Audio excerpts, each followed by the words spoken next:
a big part of this issue was how Baron Blood bit his daughter, Lord Jacqueline, which caused her to have a transfusion of the android blood from the Human Torch, giving her the powers of him, only like super speed because of his vampire powers of Baron Blood. But this issue was really a big event because of the death of Baron Blood, which ended his complete reign of horror. Okay, so just looking at the cover of this, I realized that back then, on the covers, when the characters appeared, they would use speech bubbles. What I noticed today is they don't do that anymore. I don't know why. It's very interesting. Speech bubbles back then were meant to like show how what was going to happen in the comic, which we don't do anymore because we want people to be interested. But we allow them to read into the comics now. We let them sit out there, so on our comic racks, so we can just read them. Makes sense. Okay. Your turn. So the next one I'm going to review is Daredevil Dark Knights. This came out in 2013. It's a limited series. This is number 1 of 8. It's a really good issue. I mean, Matt Murdock, which is obviously Daredevil, takes a trip with his family into town to go to the airport. There's a big mix-up there. There's a big mix-up, and he ends up fighting a bunch of bad guys, and he ends up in the hospital.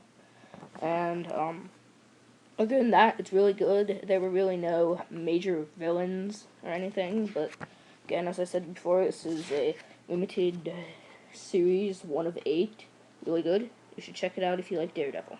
Anything to add, Chris? Well, the issue, I feel like, it shows how Daredevil's sort of been, like, retired. He's been out of the game for a while. Yeah. And it shows he's sort of lost his touch.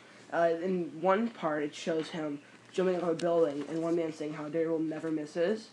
Well, he actually ends up crashing and landing in the snow. And that leads him to be... He just got out of the hospital at that moment. So injures him further. It's pretty bad event for him. Alright, the next issue I'm going to be reviewing is Two Months Dracula, number 53, which is the death of Deacon Frost. Deacon Frost was the arch enemy of Blade, the vampire hunter, because he bit his mother right before he was born, killing her, so he never knew his mother.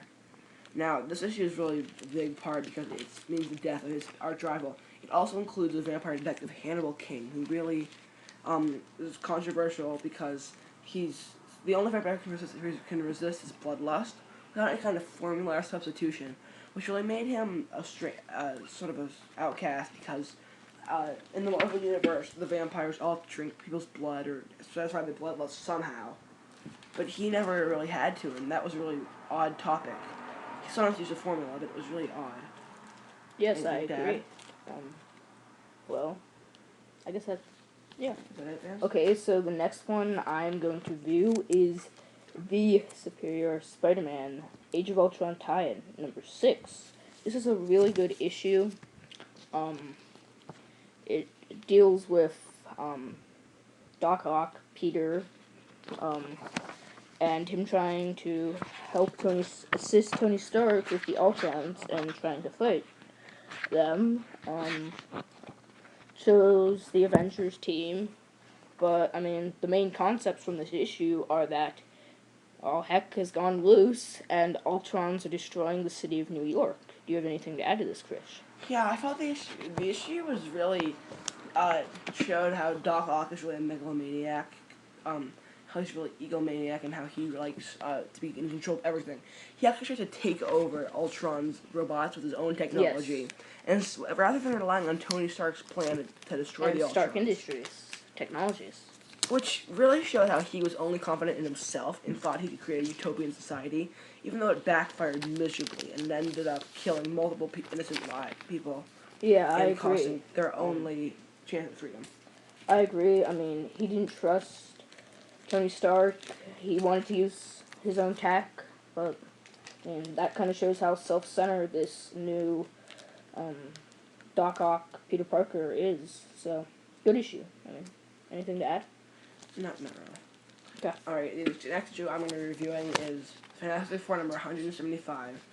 Now, this issue is sort of controversial because of the cover. Now, it said the High Evolutionary versus Galactus. And now, it says in Fantastic Four talking, saying we must break free. We must.